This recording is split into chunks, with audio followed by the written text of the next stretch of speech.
Hi friends, ഇന്ന് വളരെ പെട്ടെന്നൊരു ചിക്കൻ കറി ഉണ്ടാക്കിയാലോ. 1/4 കിലോ ചിക്കൻ വെച്ചിട്ടാണ് ഞാൻ ഉണ്ടാക്കുന്നത്. ഇത് ഉണ്ടാക്കാനായിട്ട് ഞാൻ ഒരു ചെറിയ സവാള, പിന്നെ ഒരു തക്കാളി, 2 പച്ചമുളക്, ഒരു 20ഓളം അല്ലി ചെറിയ ഉള്ളി, പിന്നെ അത്ര തന്നെ വെളുത്തുള്ളിയും, പിന്നെ കുറച്ച് ഇഞ്ചിയും, പിന്നെന്താ മല്ലിയിലയും കറിവേപ്പിലയാണ് എടുത്തിട്ടുള്ളത്. ഇതൊക്കെ ഒന്ന് ആദ്യം റെഡിയാക്കി വെച്ചു കേട്ടോ. ഞാനിത് ചട്ടിയിലാണ് ഉണ്ടാക്കുന്നത്. അപ്പോൾ ചട്ടി ചൂടായപ്പോൾ അതിലേക്ക് വെളിച്ചെണ്ണ ഒഴിച്ചു കൊടുത്തു. വെളിച്ചെണ്ണയും ചൂടായപ്പോൾ ഈ ചതച്ച് വെച്ചിരിക്കുന്ന നമ്മുടെ വെളുത്തുള്ളിയും കൂടി ഇട്ട് കൊടുത്തിട്ട് നന്നായിട്ടൊന്ന് ഇളക്കി കൊടുത്തു. ഇത് നന്നായിട്ടൊന്ന് ഇളക്കി ഇതിൻ്റെ കളറൊക്കെ കുറച്ചൊന്ന് മാറി വന്നപ്പോൾ കുറച്ച് കറിവേപ്പിലയും കൂടെ ചേർത്ത് കൊടുക്കുക. എന്നിട്ട് വീണ്ടും ഇളക്കുക.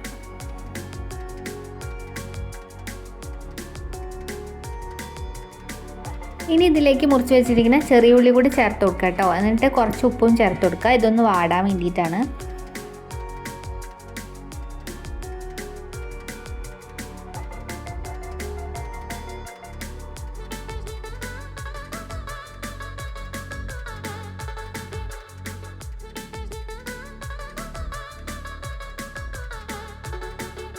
ഇതൊന്ന് വാടി കളറൊക്കെ ഒന്ന് മാറി വന്നപ്പോൾ ഇതിലേക്ക് സവാള കൂടെ ചേർത്ത് കൊടുക്കുക. എന്നിട്ട് പിന്നെ നന്നായിട്ട് ഇളക്കി കൊടുക്കുക.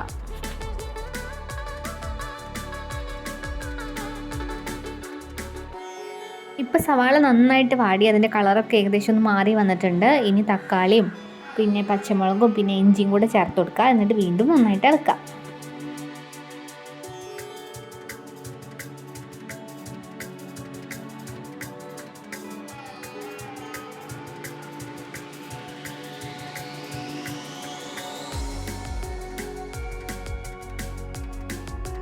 ഇപ്പം എല്ലാം വാടി നന്നായിട്ടൊന്ന് കുഴഞ്ഞു വന്നിട്ടുണ്ട്. ഇനി ഇതിലേക്ക് 1/4 സ്പൂൺ മഞ്ഞൾപ്പൊടി, 1 സ്പൂൺ മുളക് പൊടി, 3/4 സ്പൂൺ മല്ലിപ്പൊടിയും കുരുമുളക് പൊടിയും, പിന്നെ 1 സ്പൂൺ ചിക്കൻ മസാലയും ചേർത്തിട്ട് നന്നായിട്ട് ഇളക്കി കൊടുക്കുക. പൊടികളൊക്കെ ചേർക്കുന്നതിൻ്റെ മുന്നേ മീഡിയം ഫ്ലെയിമിലോ അല്ലെങ്കിൽ ലോ ഫ്ലെയിമിലോ വെക്കുന്നതാണ് നല്ലത് കേട്ടോ. അല്ലെങ്കിൽ പൊടികൾ കരിഞ്ഞു പോകാനുള്ള ചാൻസ് ഉണ്ട്. അപ്പോൾ ഇനി ചിക്കൻ ഇട്ട് കൊടുക്കാം. ചിക്കൻ ഇട്ടിട്ട് നന്നായിട്ട് മിക്സ് ചെയ്യാം. ഇപ്പോൾ ഈ ചിക്കനും മസാലയും കൂടി നന്നായിട്ട് മിക്സ് ചെയ്തിട്ടുണ്ട്. ഇനി ഇതൊന്ന് ഒരു 5 മിനിറ്റെങ്കിലും മൂടി വെച്ച് വേവിക്കുക. അപ്പോൾ ഈ ചിക്കനിൽ വെള്ളമൊക്കെ ഒന്ന് ഇറങ്ങി മസാല ഒക്കെ ചിക്കനിൽ നന്നായിട്ട് പിടിച്ച് കിട്ടും കേട്ടോ. ഇനി ഒരു 1.5 ഗ്ലാസ് വെള്ളം കൂടെ ചേർത്ത് കൊടുക്കുക.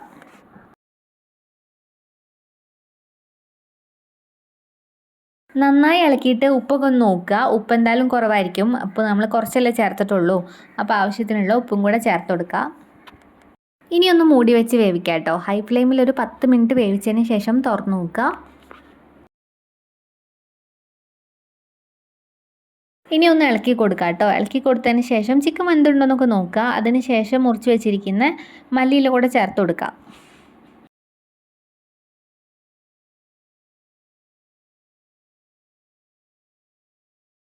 കുറച്ച് കറിവേപ്പിലയും കൂടി ചേർക്കണ്ടേ. എന്നിട്ട് നന്നായിട്ട് ഇളക്കുക.